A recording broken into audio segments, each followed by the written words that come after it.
ustedes me digan, ¿eh? Sí, empezamos, porque si no, por el chiste ya llegaron, ¿no? Ok. Yo me muevo mucho, ¿eh? No sé si está funcionando. ¿Sí está funcionando? Bueno, pues yo soy Rolando Castillo. Bueno, ya se te presentaste. Sí, pues, no importa. No, está bien. Estamos en casa, digo. Entonces, Muchos me conocen. Rolando Castillo, estoy en el Instituto de Física. Yo hoy les vengo a platicar de la interacción entre partículas coloidales que están atrapadas en la interfase aire-agua. Cuando viene uno a la facultad, pues encuentra muchos amigos, ¿no? Y a uno le da gusto. Particularmente hoy me tocó ver aquí a nuestro exdirector. Hacía mucho que no lo veía. Y digamos, yo tengo una anécdota. Él fue parte de mi jurado de doctorado hace muchísimos años, ¿no? Entonces, me da mucho gusto que esté Ramón.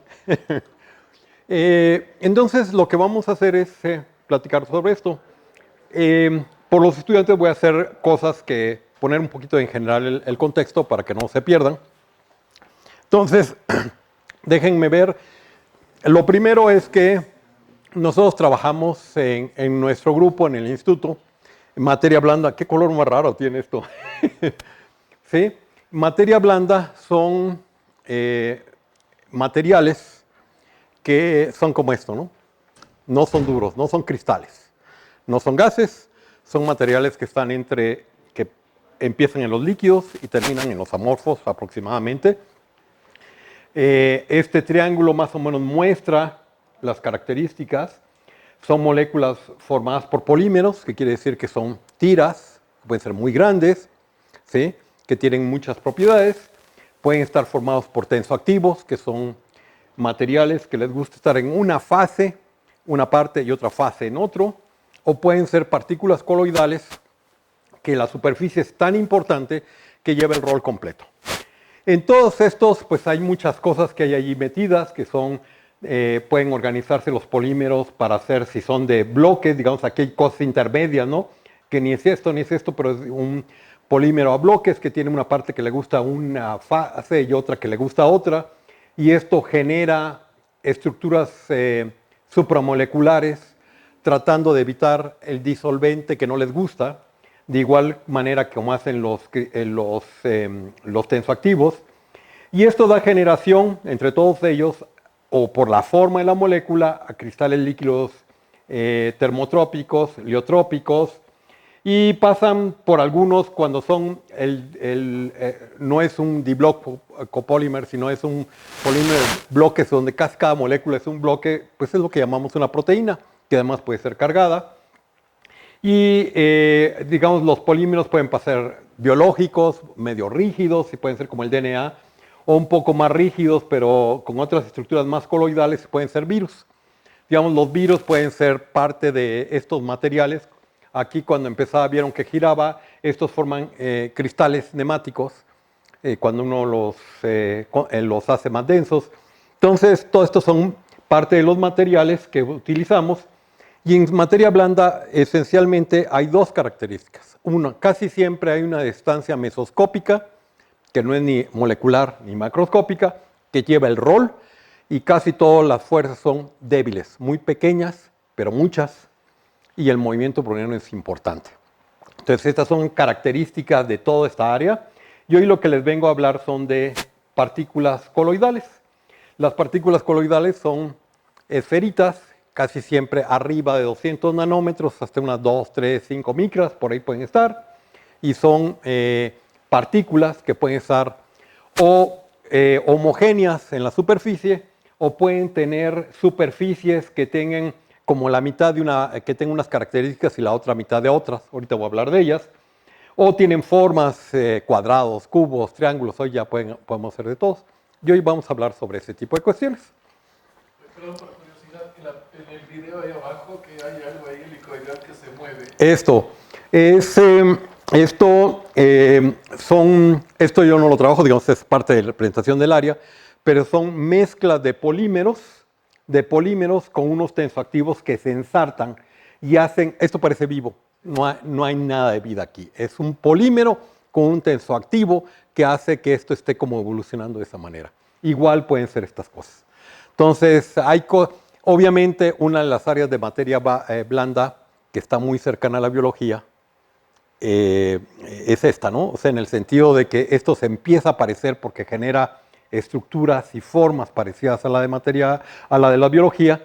Entonces, cuando se acuerdan que Clinton dijo que la era de la física acababa, pues los físicos lo único que hicieron esos cañones, los movieron para el otro lado, ¿no? Y entonces, esta es como la interfase hacia biología para nosotros, ¿no? Perdón, me interrumpa, pero cuando dices no están vivos, no sé cuál es la diferencia. No transmiten la vida. Vamos a decir, esto no se autogenera. O sea, yo sé, hay muchas cuestiones filosóficas detrás de eso, pero casi siempre los sistemas, digo, un virus, de verdad, está vivo o está muerto, sepa Dios. Pero esa mugre se puede autopropagar. Y esto no, esto cuando se cae el material se acabó. ¿Sí? Están fuera de equilibrio. Entonces, no vamos a entrar en esas cuestiones sofisticadas, pero esa es la idea, ¿no?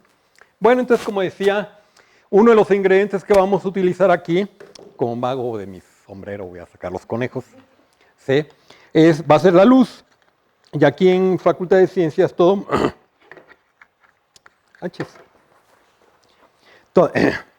Cuando hablan de luz, casi siempre todos piensan en el espectro electromagnético, como el que está acá.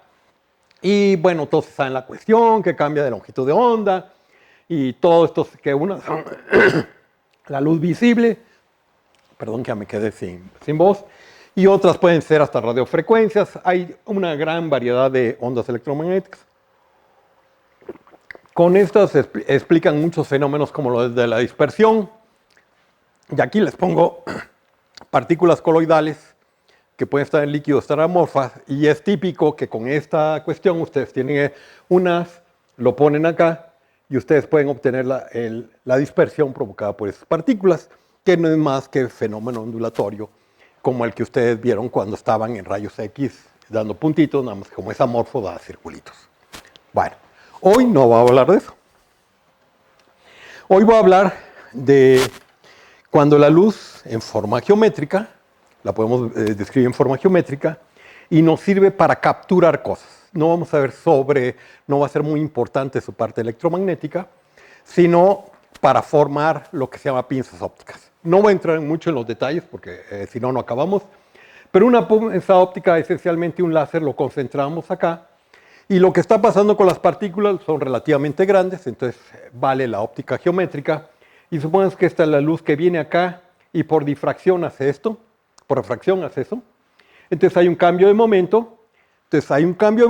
Pero el momento es una variable conservada. La única manera que tienen que hacer es que la partícula se mueva para este lado. Entonces, si una partícula está acá, llega a la pinza óptica, la va a meter en el centro. Entonces, la va a dejar atrapada. Entonces, lo que voy a usar ahorita mis pinzas ópticas va a ser para atrapar partículas coloidales. No voy a entrar en los detalles, pero el atrapamiento pone un potencial como si fuera un oscilador armónico. O sea, la fuerza es proporcional a la distancia. Entonces, en principio, la partícula quisiera estar en el centro y a medida que se va al centro siente una fuerza proporcional a la distancia hacia el centro que la regresa. ¿Sí? Entonces, yo la puedo capturar. ¿Sí? Y la idea que tenemos en esta plática es esencialmente, voy a poner partículas en la interfase aire-agua, y ahorita van a entender por qué, y va a haber una fuerza entre ellas y yo voy a usar las pinzas para jalarlas y medir la fuerza entre ellas. Exacto, ese es el experimento. Entonces, perdón, me fui para el lado equivocado. Está yendo para el lado, perdón. Entonces, estas partículas coloidales, una partícula coloidal en chiquito, como de 3 micras típico, pues es como una bolita de ping-pong. ¿Sí? ¿Sí? ¿Cómo las hacen? Muy rápido. Ponen un tensoactivo, ponen un monómero de estireno en solución. Esto muy bien controlado, las compañías por eso las venden caras. Luego en cierto momento las polimerizan echándole algo y entonces crean una bolita, pero estos tensoactivos tienen terminaciones SO3 sodio. Entonces cuando lo echan al agua, esto llega al agua y el sodio lo liberan y entonces queda cargada superficialmente, negativamente. la pueden hacer de sílica y la sílica al final tiene silicio y oxígeno y también pueden ionizarse, entonces esencialmente igual quedan iones hacia afuera y la partícula coloidal cargada. Esta partícula coloidal así vive en el líquido, tiene una especie como de doble capa o múltiple capa aquí que están tratando de cancelar la carga que tiene esto, ¿no? Cuando está en el sólido estaba pegada. Bueno, entonces cuando uno ve un sistema coloidal, pues básicamente son bolitas que tienen alrededor contraiones. ¿Cómo interactúan ellas? Pues obviamente, esto se llama la teoría de LBO, son los que lo hicieron, de Ragwin, Landau, Verbeek y Overbeek, ¿sí? La interacción entre dos está dada por un carozo duro, que es la esfera, un Yukawa que tiene la doble capa, considera la doble capa, y luego una parte de Van der Waals a la hora que se acercan mucho. Entonces, cuando suman las tres, les da este potencial. Y si ustedes lo ven, tiene un pocito aquí y un pozote aquí. Y esto determina mucho cuando tienen coloides en una solución, porque vean ustedes, tienen un primer pozo que llegan a cierta distancia. Si ustedes, esta altura, no tengo tiempo para explicarles, pero se mueve con la cantidad de sal que ustedes le pongan, o si la dejan aquí al aire, entra CO2 y básicamente están poniendo iones, esto se baja, entonces las partículas pueden llegar hasta aquí abajo. Y entonces uno sabe que los coloides hay dos maneras. Cuando uno los puede separar, estuvieron acá, pero después si les puso sal, llegaron acá, ni yendo a bailar a Chalma las separan, ¿sí? Coagulan completamente. Así se comportan en tres dimensiones en un líquido. Pero ese tampoco es mi caso. Ahorita lo que quiero es estudiarlas en la intercara aire-agua. Todos han visto la intercara aire-agua como esta de acá, donde ponen cosas que más o menos pesan y las hunden, pero yo quiero el caso donde no la hundan. Ahorita voy a explicar. Y mucho de esto está determinado por la ley de Young, que es una ley que nos determina cómo son los ángulos de acuerdo a las tensiones superficiales en una superficie que es sólida, vapor y líquido. Probablemente la vieron en termo. Y esta nos da, hay un ángulo de contacto, sigue esta ley, aunque esta ley tiene mucha histéresis. Y tiene mucha histéresis porque si ustedes levantan tantito esto se puede ir para acá y hay un ángulo que le llamamos de avance o de retroceso, receding en inglés, que es este. Entonces, más o menos se puede mover como 10 grados, ¿sí? Y la forma de las superficies, bueno, antes que pasemos esto, déjenme, les voy a mostrar aquí un video. Nomás como detalle, ese dibujito jamás respeta las leyes de Newton, nada balancea la fuerza vertical. Ah, eso es porque está mal puesto. Están mal puestos. Los químicos les gusta mucho ponerlo así. Si lo pone un físico, sí hay fuerzas verticales. O sea, este es el diagrama como lo ven en un libro de físico-química, pero está mal puesto. Tienes toda la razón. Está mal puesto. Así está mal puesto. Pero eso es como, porque sí hay una interacción vertical que la contrarresta, ¿no? El material, además. ¿Sí? Tienes toda la razón. Nada más que lo hubiera puesto de la otra manera, hubiera tenido que explicar mucho, ¿no? ¿Sí? Entonces, aquí tengo una mica que la puse de un lado hidrofílica y de otro hidrofóbica. Un pedazo de mica, muy delgadito, y vean, de este lado le gusta el agua y de este lado no le gusta el agua. Nada más para que, una realización de esto, para que la vean, ¿no? ¿Sí? Entonces, este es un lado, si ven, está levanta mucho. De hecho, lo que levanta son 2.7 milímetros. Ahorita les voy a enseñar por qué. Bueno, entonces es muy importante las características hidrofílicas y hidrofóbicas de la superficie. Y ahora, ¿qué da estas curvaturas? No voy a entrar en todos los detalles, pero la ley de Laplace.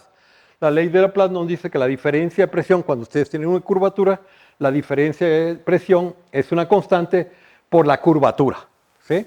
Ese es esencialmente. Y esto es la curvatura en matemáticas, que cuando lo hacen en una esfera queda gamma sobre 1 en r cuadrado, ¿sí? Pero si no es esto, pues hay que calcularla como en esta superficie.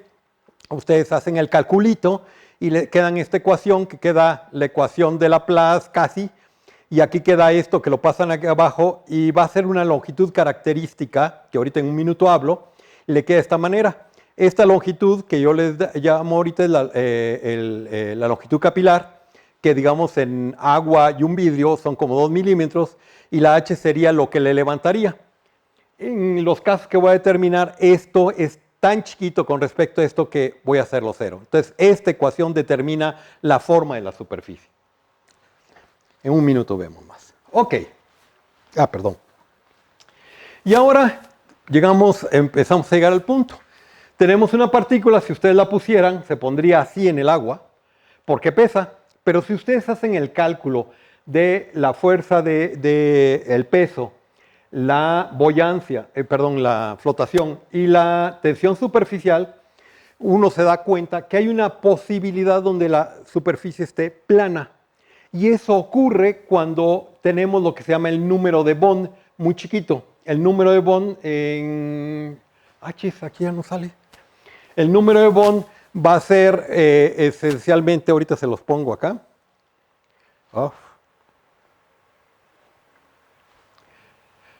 El número Bond va a ser esa... qué curioso, se fue el número Bond ahí.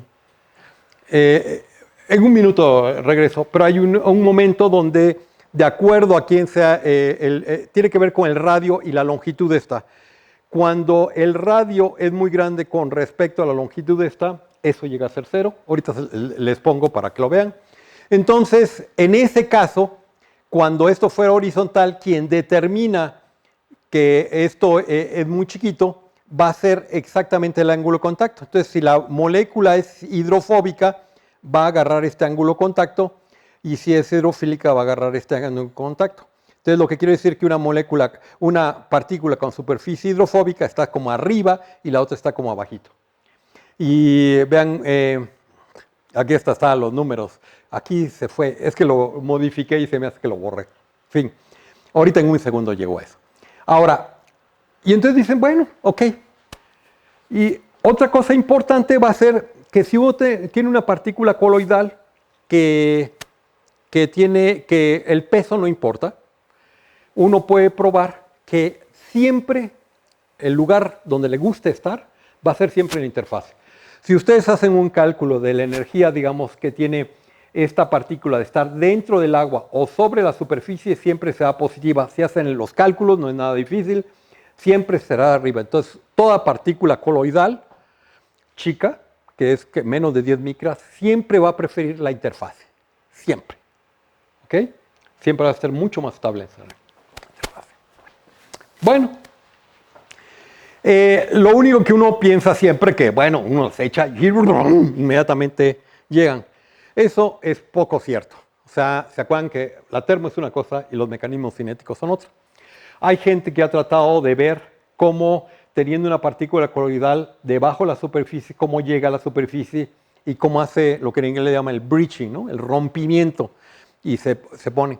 Y lo que se ha notado es que este es un proceso muy lento. La dinámica es muy lenta. Puede llegar... Si lo hacen en los primeros 10 minutos, el ángulo de contacto va cambiando muy lentamente y el tiempo avanza logarítmicamente. Entonces, esto del ángulo de contacto es medio cierto en el sentido que si ustedes ponen su experimento, tendrían que esperar mucho para que llegara al verdadero equilibrio.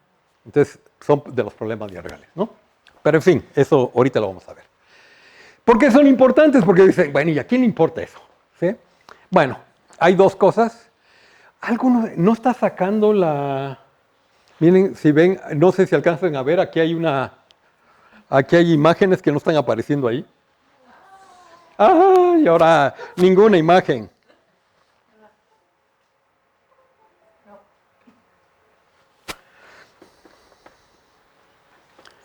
¿Y ahora?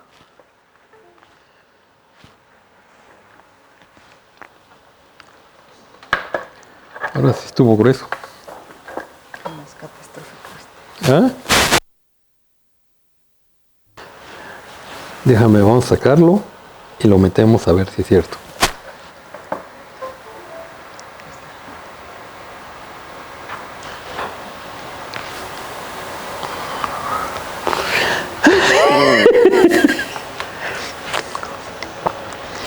¿Qué hacemos? ¿Qué hacemos? No, pero así estuvo la vez pasada, ¿no? Y sí acabó leyendo, ¿no? Pues no sé. Ahí está. Me voy a tener que quedar aquí. Ah, tienen un falso en la cosa esta, ¿no? Sí, parece.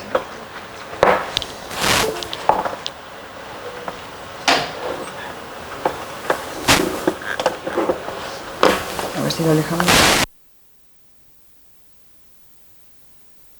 Y un falso.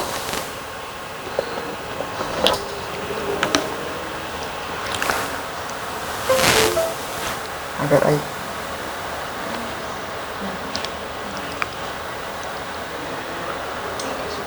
Si no, prendemos la otra máquina y lo sacamos con un USB, ¿no? Porque si no va.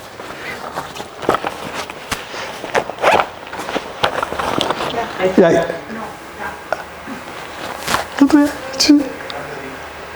Tienen un falso, claro, ese es un falso.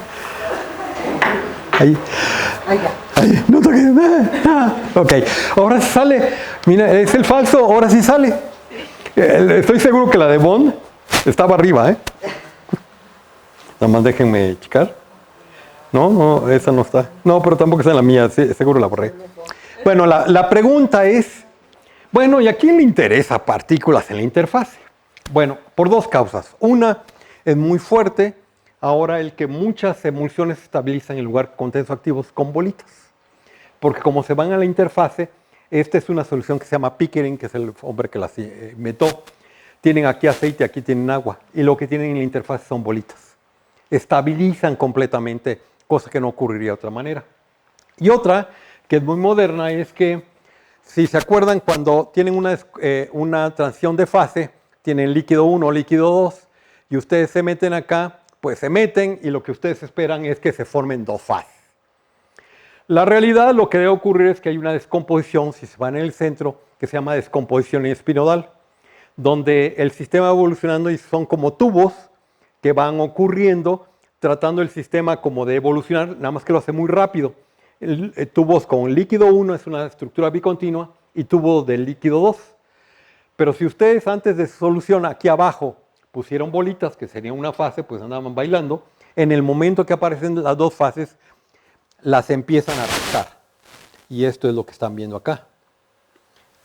Están viendo probablemente las primeras fotografías de imágenes donde están viendo la descomposición espinodal que la alenta a uno, la resta. Y la resta porque no permite que el líquido se mueva de un lado al otro fácilmente. Esto produce, se está investigando mucho porque no está nada fácil el asunto. Si la logran realmente restar, puede producir nuevos materiales que se llaman B-gels. ¿Sí? Son estas acá, ¿no? Se llaman Bicontinuous Interfacially Jammed Emulsion Gels, ¿no? Son, ahorita está mucho hervidero en esta cuestión, pero no están triviales de hacer. En el laboratorio estamos haciendo y está complicado.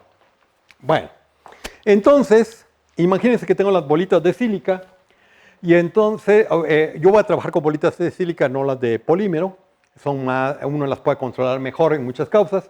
Entonces las tengo, lo que voy a decir, pelonas, sin nada, que solo se compran las bolitas de sílica del mismo tamaño y se lavan con una mezcla de ácido fuerte para que quitarles toda la mugre que tengan. Y luego otras que van a ser las hidrofóbicas, que con una colega que hace la parte química, las pega ¿se acuerdan que habían OHs? Estos sustituyen acá y quedan estas colitas que las hace hidrofóbica. Entonces queda así. Entonces son hidrofílicas, hidrofóbicas, luego se ponen una palangana en la muir y las observamos en un microscopio. Es para observarlas, ahorita viene lo de las PIDs. ¿Ok? Y cuando uno las ve, perdón, antes de eso, les voy a hablar de otras, que son ahora lo que le llamamos partículas Janus. Partículas Janus, ¿se acuerdan del dios Janus?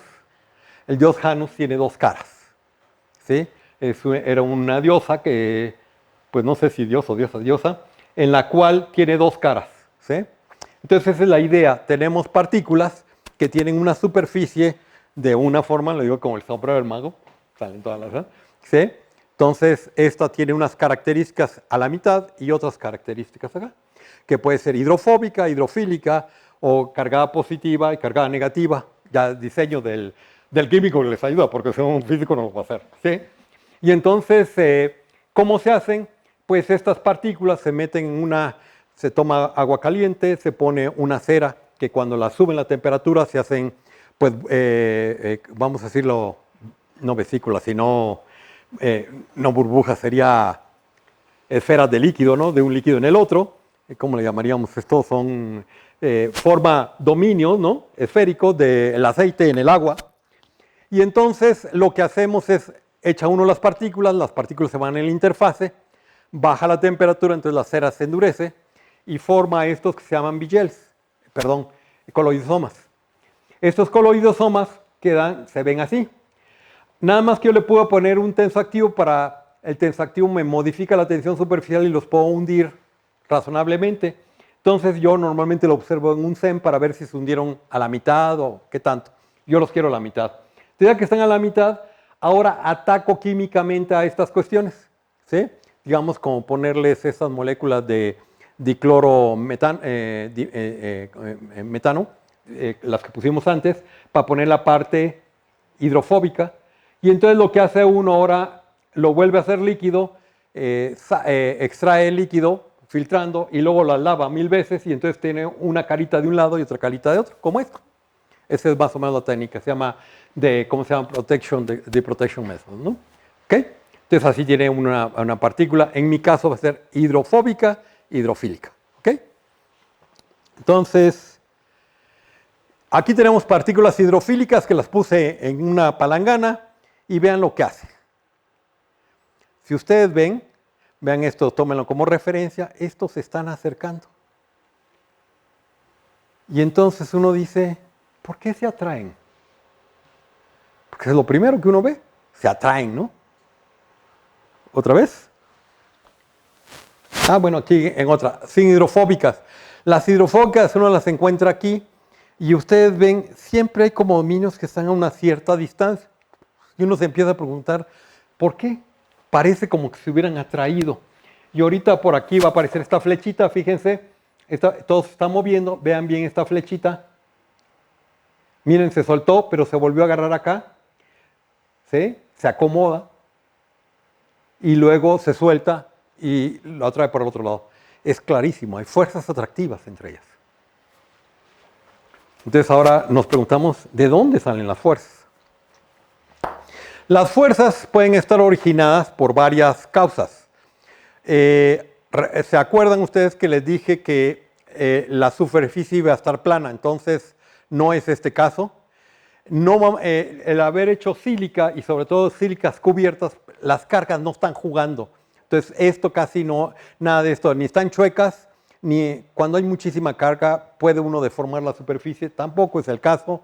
Ninguno de estos es el caso. Lo más parecido es esto, donde uno tendría, pues supónganse que hay un poquito de partículas que se separaron, entonces hay un dipolo, pero si hay un dipolo, estos debían de alejarse, no de atraerse. Entonces va a haber algo más, y eso es lo que hoy voy a ver. ¿Por qué se atraen? De hecho, yo hice todo, las cubrí para que esto esencialmente debe ser nada. Entonces, no quiero ver. Entonces, si no está eso, ¿por qué se atraen? ¿Sí? Bueno, hay un concepto, cuando vimos aquí que este ángulo de contacto tenía histéresis. Alguien que empezó a estudiar este tipo de cuestiones fue de Jens.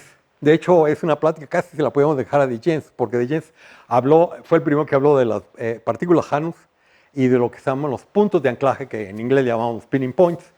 Cuando esta gota se hace así, no sé si han notado que hace así, esto es más o menos, y la pueden voltear.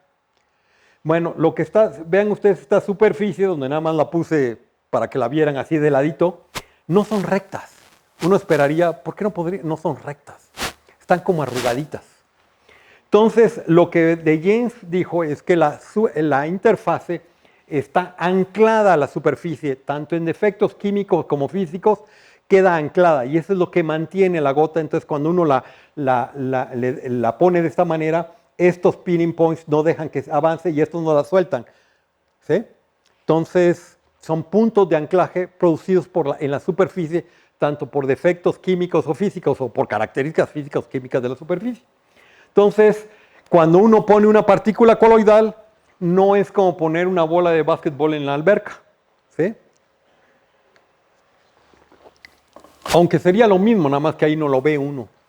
Pero lo que ocurre es que los pinning points van a hacer que la superficie esta donde esté el agua no sea horizontal como estaría en un libro elemental, ¿no? Ahí se puso la partícula y hay una línea perfecta circular, está toda quebrada, porque en unos lados está agarrada hacia arriba y otro está agarrada hacia abajo, entonces hasta los ángulos están cambiando a lo largo de esta superficie. Está corrugada la interfaz. Bueno. Entonces, déjenme hacer un calculito, no vamos a entrar en todos los detalles, pero la idea es esta. Esto hace 20 años un par de teóricos lo sacaron. Que si ustedes tienen esta corrugación, pues aquí va a estar hacia arriba, aquí debe estar hacia abajo. Entonces la superficie, lo que está muy cerca de la partícula, está chuequita, ¿no? Pero si está chuequita, tiene más área que la plana. Por lo tanto, hay energía. Entonces, cuando me acerque a otra, ¿qué va a ocurrir?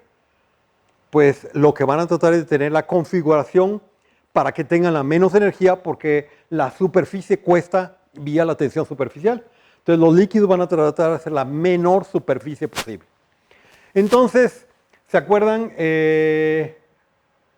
Ya nunca apareció el número de Bond. El número de Bond es esencialmente, era el radio sobre L cuadrada. ¿Sí?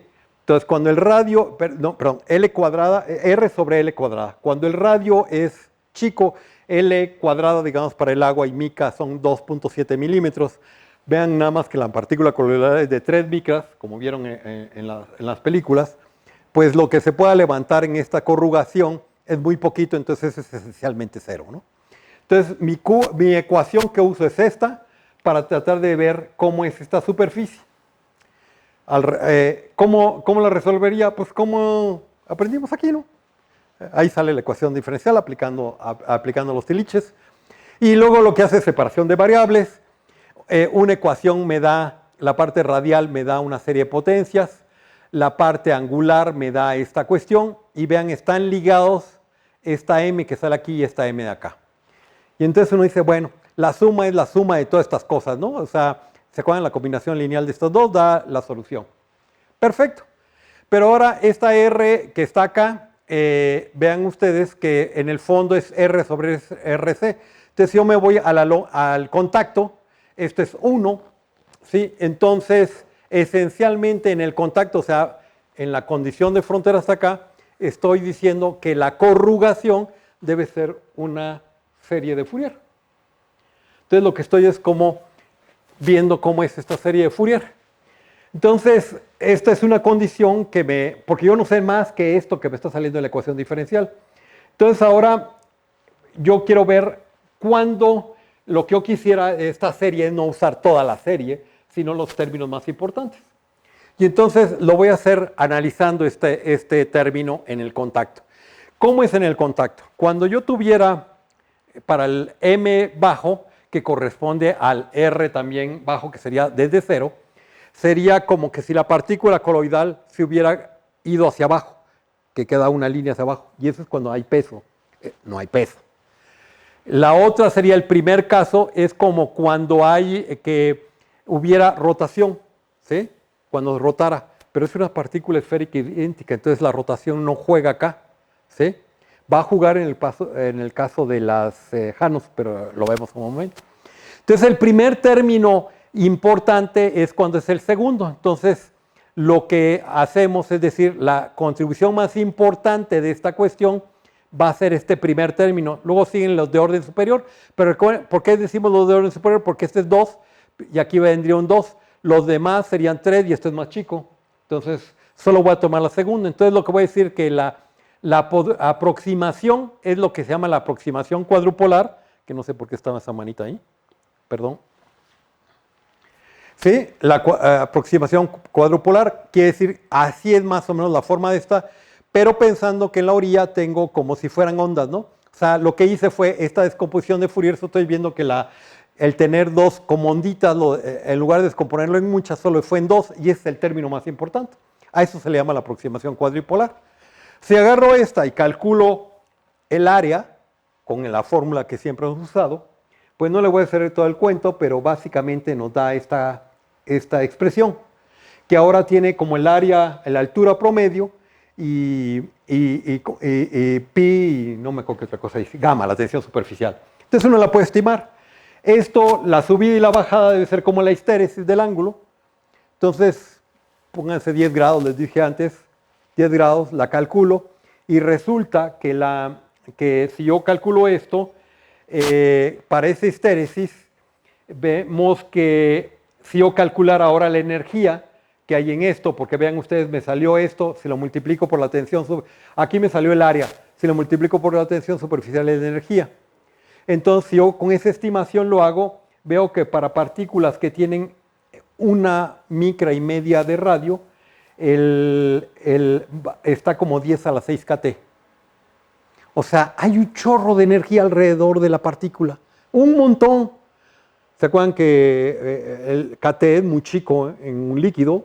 ¿Sí? 10 a la menos 19 y aquí es 10 a la menos 6. Es un montón, hay un montón de energía aquí alrededor solo por el menisco. Bueno, entonces ahora, ¿qué pasa si tenemos, vean ustedes, estas son representaciones nada más de esto, solo lo estoy viendo de arriba, la parte de arriba de esta cuestión y la parte de abajo, ¿no? Estoy cambiando todo esto por el término más importante. Bueno, pues ahora si tengo dos partículas, voy a resolver la misma ecuación, nada más que una acá y otra acá, y tengo separación, no hay nada del otro mundo, nada más que hacerlo, calculo el área, y con el área la multiplico con el gamma y saco la energía, y me resulta esto. Esto es lo que resulta.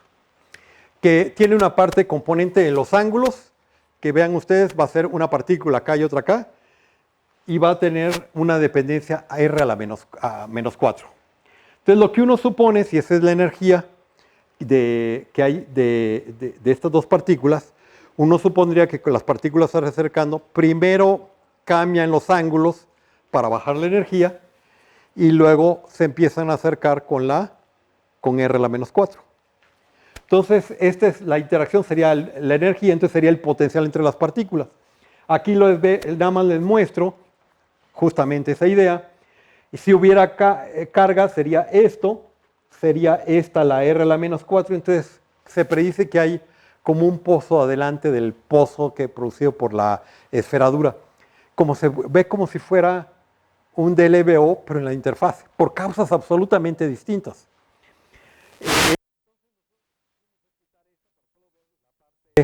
Al cubrirla, solo quiero ver la parte atractiva. Y entonces aquí, vean, aquí se ve visualmente, ¿no? Cuando están alineadas, pues la superficie es mayor, cuando no están chuecas, es menor. Obviamente esto prefiere el sistema a esto, porque eso le cuesta mucha energía, ¿no? Entonces es una energía que hacen para esto, lo que está tratando es de reducir la energía y aparece como una fuerza, ¿no? Porque si este es un potencial, sería R a la menos 5. Entonces aparece como si hay una fuerza R a la menos 5 entre las partículas. Luego, entonces la gente se empezó a poner a ver, pues si veía esa corrugación. Pues esta gente haciendo un microscopio interferométrico, pues no vio nada, ¿sí? Y de hecho encontró cosas muy extrañas, que la partícula que estaba más hundida era la que se desplazaba más, o sea, que tenía un coeficiente de difusión mayor, y la que estaba más salida del lago, o sea, la hidrofóbica, era la que hacía menos, como que es al revés, ¿no? Y entonces esta gente explicó también por qué decir que esta corrugación es dinámica, se está moviendo, y a la hora de moverse, le pone a la fuerza, en la ecuación de Langevin le pone otra fuerza estocástica que es producida por esto, y así pudieron explicar el fenómeno. Entonces, había otra gente que también utilizó esto de la corrugación y reproducía los experimentos, pero nadie la ha visto, nadie ha podido ver la corrugación. Entonces uno dice, solo hay de dos sopas, es o verla, que no podemos verla, nadie ha podido verla, porque está muy pegada y no es tan trivial, ¿no? Verlo ya junto a la partícula. O la otra es medir la fuerza. Hubo un grupo, hará unos 6 años que lo midió, con unas pinzas ópticas, nada más que lo calibró muy mal, y su incertidumbre era muy grande. Entonces nosotros dijimos, oigan, si lo único que podemos hacer sobre estas partículas es ver o verlas o la fuerza se vuelve la prueba real de que esto existe, no hay otra manera.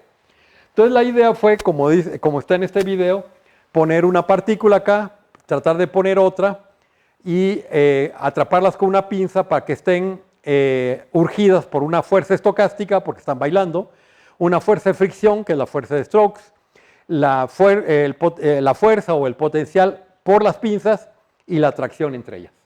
¿Sí? Eso es lo que uno quiere medir. Entonces, básicamente es esto. Voy a agarrar dos pinzas, las voy a ir acercando y lo que físicamente ocurre es que se van saliendo del centro por la interacción con la fuerza. ¿Sí? O sea, imagínense que están agarradas por un resorte y bueno, luego al final se pegan. Eso ahorita les platico por qué. Pero tienen este resorte, este modelo mecánico, tienen un resorte que son las pinzas y la fuerza de interacción. Entonces, cuando ustedes van acercando las pinzas, empieza a ser más fuerte esto, se salen un poquito y ustedes podrían en principio resolver esto, es más trivial, pueden resolver, sacar la fuerza. Entonces, nada más cositas que hay que ver antes de que terminemos es, primero uno puede poner la ecuación de Langevin, que es la ecuación que determina el movimiento de la partícula. Esta es la fuerza es igual, masa por aceleración. Esta es la fuerza de la pinza. Esta es la fuerza de Stokes. Y esta es la de, ¿cómo se llama? Estocástica del medio, ¿no? Entonces, si uno saca el límite, pues le va a dar igual que en 3 dimensiones, pero si ahora saca el desplazamiento cuadrático medio, le queda este número, un número. No les queda como les haría por la ecuación de Einstein, que el desplazamiento cuadrático medio es 4dt, que avanza con el tiempo. Pues un poquito claro, ¿no? Tiene la partícula. Si estuviera libre, pues esta se va moviendo y cada vez se va alejando de donde salió. Pero si está agarrada por una pinza, la pinza trata de moverse, pero de regreso, de regreso, ¿no? Entonces, más o menos obvio. Luego de esta ecuación, no voy a entrar en los detalles, pero si toman esta ecuación y calculan el flujo, puedo hacer el balance de entradas menos salidas y llego a una ecuación que sería como la de la concentración, que la divido sobre n, me queda la probabilidad de encontrar una partícula fuera del centro. ¿Estamos de acuerdo? Es esta ecuación, que es la ecuación de Minkowski. Así se llama, pero es que me da la probabilidad de encontrar una partícula alrededor del centro donde yo estoy empezando. Ahorita les voy a decir. Solo déjenme decir que esta se puede resolver, aunque se vea fea, se puede resolver haciendo la transformada de Fourier y un poquito de álgebra, y llegamos a una ecuación que tiene aquí tiempos por todos lados, pero cuando el tiempo lo hacemos muy lejano, que avance cierto tiempo, se vuelve una gaussiana. O sea, si ustedes ponen la partícula y esta empieza a moverse, pues la probabilidad de donde la encuentren primero es chueca, pero después de un ratito va a ser una gaussiana y eso va a ser importante. Era muy importante para el experimento. Es como esto, aquí la ven cómo era al principio y llegó a ser estacionaria y quedó constante. ¿Por qué es importante? Porque esencialmente del promedio me va a decir dónde está el centro de la pinza, porque yo no lo sé, yo pongo la pinza, pero al nivel de una micra, ¿dónde está? Y luego del ancho, con el ancho de esto puedo determinar la constante de fuerza de la pinza, porque yo nada más agarro y pongo el haz. Pero ¿qué constante? Les dije era un potencial armónico, ¿no? Un potencial de oscilador, pero ¿con qué K? Y eso me lo va a dar. Ahorita solo déjenme, ahorita voy para allá. Nada más que esto es lo importante. Pero entonces, ¿cuánto tiempo tarda? Porque mi estudiante va a llegar y pone acá y va a esperar un ratito para medirla, ¿no? ¿Cuánto tiempo espera? Cuando hace uno los cálculos, se da cuenta que es menos de un segundo. Entonces la pone, ni siquiera está reaccionando, ya llegó al equilibrio, ya tiene su gaussiana. Y de esta gaussiana, lo que ella va a hacer, lo que hacía mi estudiante, va a ser esencialmente, ya tiene eso. Vean ustedes, sacar un histograma. Lo que va haciendo es esencialmente, tiene la partícula en el centro, se está moviendo y saca un histograma donde la encontró. Pues es una gaussiana. Que cuando hacen muchos puntos, pues se ven las gaussianas más bonitas.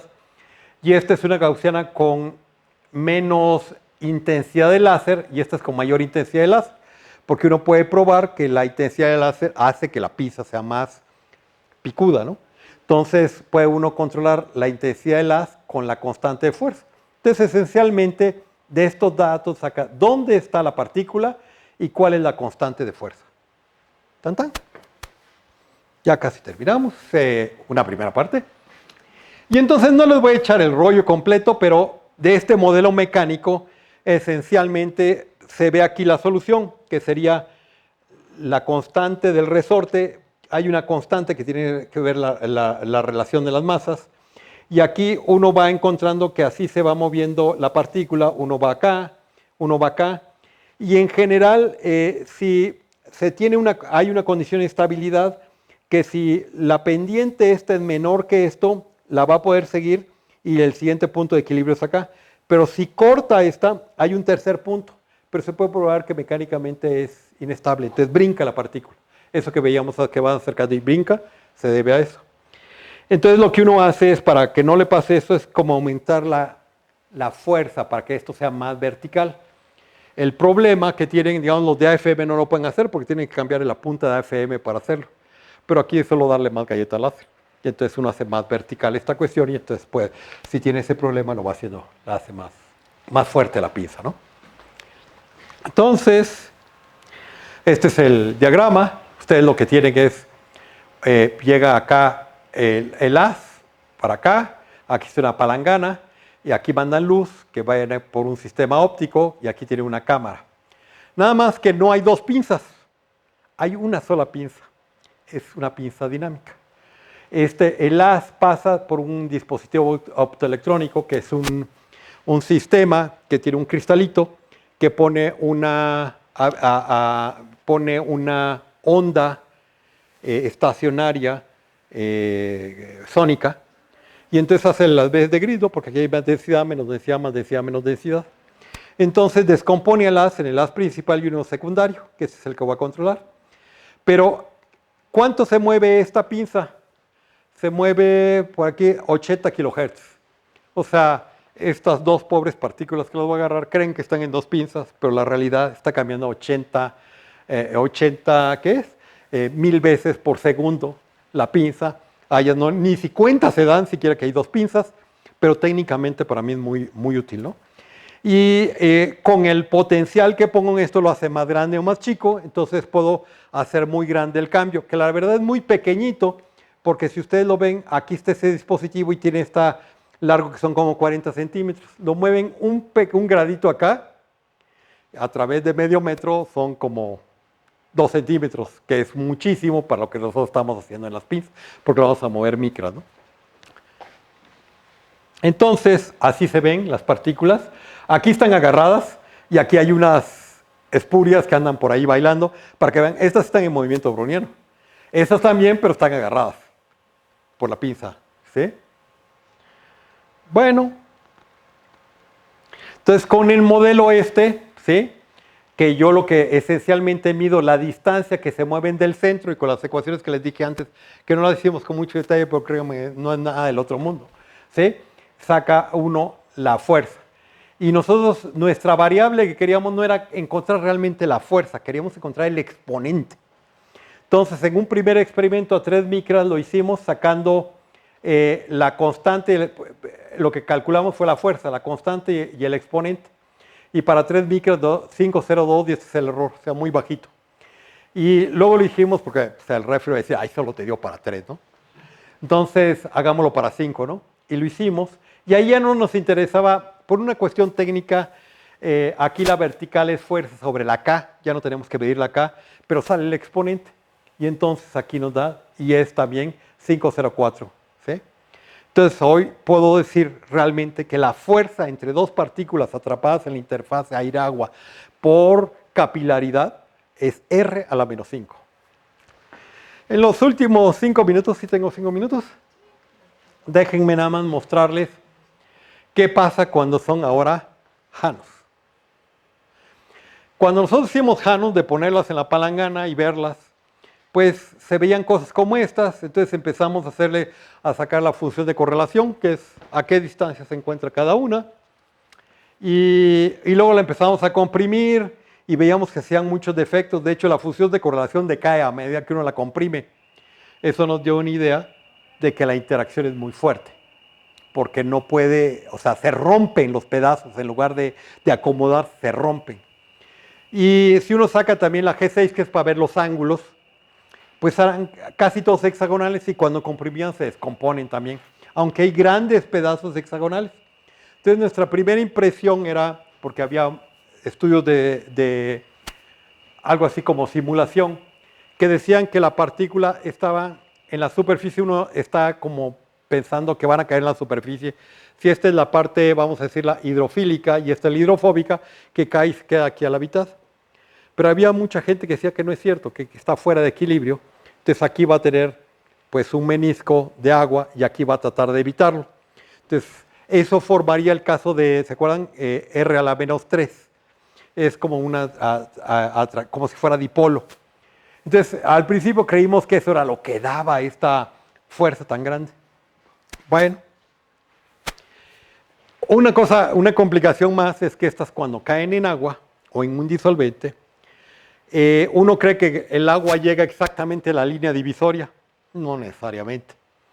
Uno puede probar que si uno hace el cálculo, va a depender de qué tan hidrofóbico y qué tan hidrofílico es cada parte. Se le llama balance hidrofílico-hidrofóbico. Si es muy hidrofílica, puede que se vaya más abajo si esto es poco hidrofóbico, o al revés. Entonces, no necesariamente va a quedar en la rayita, puede quedar un poquito arriba, un poquito abajo, para complicarlo un poquito más el asunto.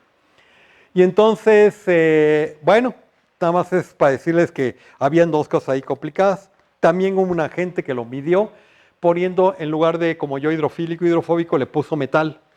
Midió, y estas son sus medidas, todas chuecas, y ahí le hacen como una cuestión logarítmica y dice, sí, ese era la menos 5. Y entonces nosotros cuando lo vimos, esto además el error es terrible. Y las pinzas estas las calibramos, si ustedes se dan cuenta, las calibramos básicamente por el movimiento browniano. Del movimiento browniano podemos usar el teorema de básicamente equipartición de energía y es bastante preciso. Estas gentes para calibrar su pinza ponían una partícula y la iban jalando para calcularla con Stokes. Pero en la interfaz de Stokes, un cuate mío calculó todo esto, que se llama Thomas Fisher, y la verdad le salió algo muy bien complicado y nadie sabe si realmente funciona. Y eso es lo que usaron. Entonces, yo creo que tienen un problema que sus pinzas son bastante imprecisas, su precisión es mala. Entonces, no sabíamos si era su imprecisión o hay más cosas, pero igual los cuando lo hicieron ¿cómo se llama? Homogéneas, también le salían con mucho error. Y entonces creíamos que era la pinza. Bueno, ellos dijeron eso y nosotros cuando empezamos a medir encontramos que teníamos algo parecido a lo de ellos. Pero dijimos, ¿será realmente? Porque nuestras pinzas sí son precisas. Entonces, lo que hicimos, ¿se acuerdan que cuando empezamos les dije, vamos a usar nada más esta primera aproximación? ¿Estamos de acuerdo? Que era la aproximación cuadrupolar. Pero ahora vean cómo se hicieron estas partículas. ¿Cómo se hicieron?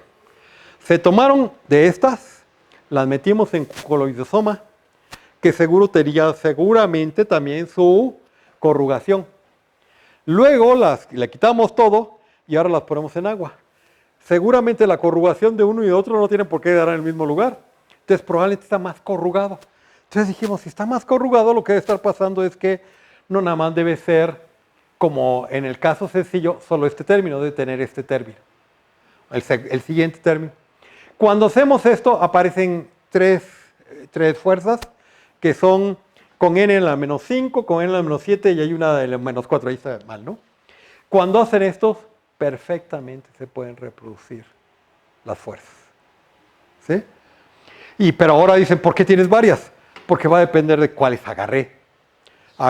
Estos son resultados de muchos experimentos. Se han hecho como 120 experimentos para hacerlo, que se ven pocos, pero ya cuando hay que hacer todo esto de par en par, no está tan poquito, se toman las dos partículas. ¿Qué puede haber ocurrido? Que sí coincidieron, entonces era la menos 4 ambas y vemos lo de antes.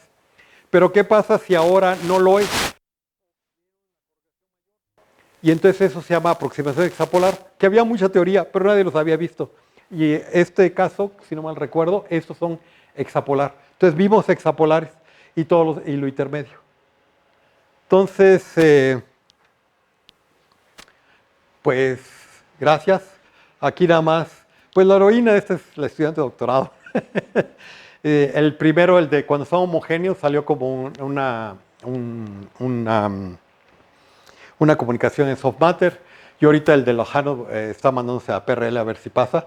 Y esta es la gente que contribuyó, ella es la que hacía poner la cobertura hidrofóbica, hidrofílica, y la gente que me ayuda en el laboratorio, ¿no? Entonces, pues gracias. ¿Alguien tiene preguntas? Sí, una de las cosas que metes y que me da confusión es, tienes una fuerza de fricción sobre tus esferas. Ajá. Y esas esferas tienen partes hidrofóbicas o hidrofílicas, y dependiendo de qué son, es esa método que puedes usar, como tal vez sabes. Porque si es hidrofílica, probablemente la condición de que Van Nostrand sea la buena, y entonces tu coeficiente es 6pi, etc. Sí, sí, yo me acuerdo de esa discusión. Es 4pi. Yo sé. Eso puede ser la Bueno, al final, a mí no me importa, yo mido la fuerza, que es el punto. La que haya sido, yo mido la fuerza. No, digamos, el modelo lo hice para poder decir qué era lo que debía haber. Pero al final, lo que yo estoy metiendo es la fuerza. Nunca meto el coeficiente de fricción para nada. Yo me calculo, las partículas se van acercando a las pinzas, se van acercando, y de esa separación yo calculo la fuerza. Entonces, pudo haber sido una, pudo haber sido otra, yo calculé la fuerza. Sí, pero la interpretación de dónde viene. Pero ¿No hay interacción hidrodinámica entre tus esferitas? No, no hay. Perdón, déjame decirte, sí hay. Las esferitas interaccionan hidrodinámicamente, que es una fuerza de largo alcance en los puntos. Yo sé, pero no lo ves. Pero no la veo. Bueno, eso no sé. No la veo, debe ser mucho más chica. De hecho, yo puedo probar que no hay carga, porque no veo la carga. Entonces, el punto es si es 4 o si es 6, es una discusión que ha sido complicada. Cuando la gente la utiliza para dispersión de luz, le da perfecto usando lo que fuera como, no es lip, sino stick. Aunque la que sea, siempre le da bien. Y entonces, el problema no creo que esté ahí, pero si tú ves, da perfectamente, digamos, en las que son homogéneas, da perfecto, no hay desviación. Tal vez ese ruido que tenemos podría ser ese, pero es un ruido, te das cuenta, es muy, muy, muy pequeño. Entonces, si está... perdón.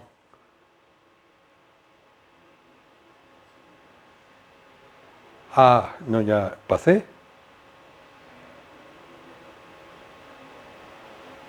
Es muy pequeño. Y básicamente yo lo que mido es la fuerza, solo la fuerza. Lo otro solo estoy diciendo que está... ¿Para qué me sirvió el poner ni siquiera la tuve que calcular. Lo único que tuve que calcular era en cuánto tiempo iba a estar estacionario. Y esto, pues, era como 0.7 segundos. Pues la verdad que mi estudiante en lo que le explica y todo eso pasaron 30 segundos. No hay problema, solo para eso se utilizó. Si dices, pero digamos, no hubo, o sea, lo que hago nada más, perdón, vamos para arriba. Si te acuerdas, digamos, en el cálculo mecánico no aparece para nada. Sí, y aquí está metido en esto, ¿no? Que sería un pequeño cambio que alteraría muy poquito el tiempo. Si fuera ese el caso, ¿sí? No se ve, ¿sí? Y aquí, digamos, es esta que dice, que podría ser de una manera u otra. Yo no necesito ni siquiera, nunca la calculé, nunca necesité calcularla. Entonces, tu solución del problema. Sí, pero te das cuenta, la solución, pero cuando ya es estacionario, no importa. Entonces, y cuando está en interfase, la realidad es que es bastante más complicado.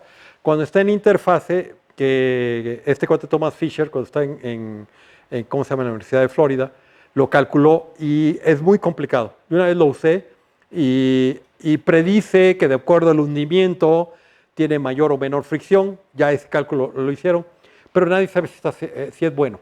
Ese es el punto. Nadie sabe si esos números que sacaron, y la gente esta la consideró como que era bueno. Y yo una vez lo usé y me quedaron muchas dudas porque muchas aproximaciones para hacer esto, ¿no? Entonces dices, híjola, ¿será o no será? y nadie, y como además tienes el problema que esa partícula no necesariamente está en equilibrio, pues todavía no sabes si llegó o no llegó. En cambio, yo mido la fuerza, no importa, yo mido la fuerza, lo que veo de fuerza, por el caso que sea. Entonces yo puedo decir ahora que son R a la menos 5 cuando son esféricamente simétricas, y cuando sean Janus va a depender, va a ser más complicado, pero son 5, de 5 a 7, ahí está todo. Aparecen tres, realmente la composición son tres curvas, son R a la menos 5, R a la menos 7, y hay una pequeña parte repulsiva, pero que corrige, si no la pusiéramos, o sea, eso sale del cálculo, ¿no? Las fuerzas son, sale una fuerza repulsiva. Ahí le puse menos 7, menos 5, y la otra menos 5, pero positiva. Pero ese es determinante para que le pegue a la curva. Pero eso da el cálculo, ¿no? No sé. Está bonito el trabajo. ¿Alguien más quiere decir? Cuando son los llanos y las va acercando, al final tienden como a tener algún ángulo entre ellas constante o se ve alguna... No, lo que ves, no ves, son de 3 micras, de ver, no ver. No ves nada. Y, si hubieran estado chuecas, yo hubiera visto, si fueran las dos, sería interacción dipolar. Y esa era la que andábamos buscando, realmente. De los 60 casos que vivió mi estudiante, de los primeros 60, solo una dio dipolar. Entonces quiere decir, o fue error, porque entre 60 uno mal, puede decir, no te creo. O la otra, pues sí, habían dos que le tocaron dos fuera de equilibrio. ¿Me explico? Que tampoco es nada difícil, ¿no? Entre una gran multitud de partículas, pues sí, dos quedaron chuecas. ¿Por qué causa? No lo puedes saber. Pero nunca vio el caso ese más que uno cada 60.